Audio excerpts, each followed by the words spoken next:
Bueno, Jesus Mari, kontatu, esan deu kotxe mordo bazkazula, kotxe klasikuak. Noizko kotxia dazkazu? Zein da dakasun kotxe izarrena, adibidez? Zarrena 1880. 1880? Bai. Katxila, amar. Eunda, zenbat?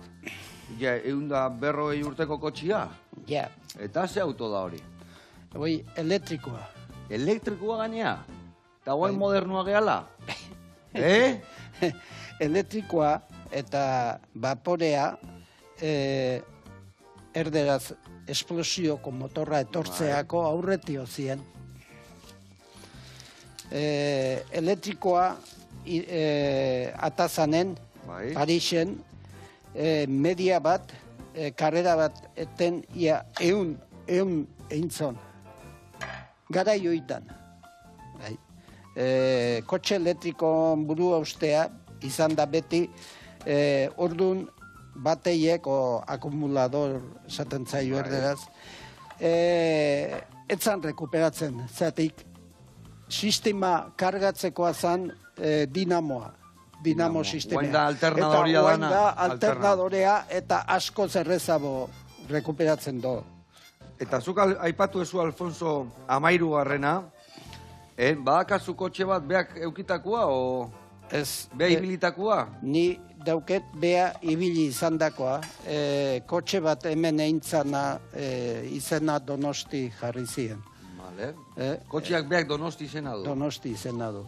Motorra da bat eta bastidorea bat. Osa, bata, San Sebastián 0001. Ez, letri gabe guendikan? Matrikula ez. Matrikula ez. Zergatik egintzan aurrena motorra 23 eta kotxea bukatu zen 25. Da bitarten motorra itxasoko txalupa baten proaketan ibili zuen. Orduan, 1995 ez zintzeken matrikula 1 izan, zati matrikula 1 da 1901ko. Bai. Eta hoi etxendakat. Hori etxendakazu? Bai. Martxan? Bai. Hoi martxan? Bai. Bakazu autoikan ez da ona martxan, odanak martxan dazkazu? Oain konpontzen nahi neizena, oain dio asko faltado. Vale. Denborekin osasune baldin badau. Eta ze kotxekin zaude guantxe esku artian, zer dakazu? Zer izan konpontzen?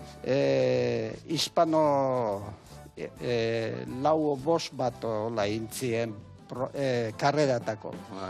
Alfonso XIII modeloa azkenekoa. 1914 da.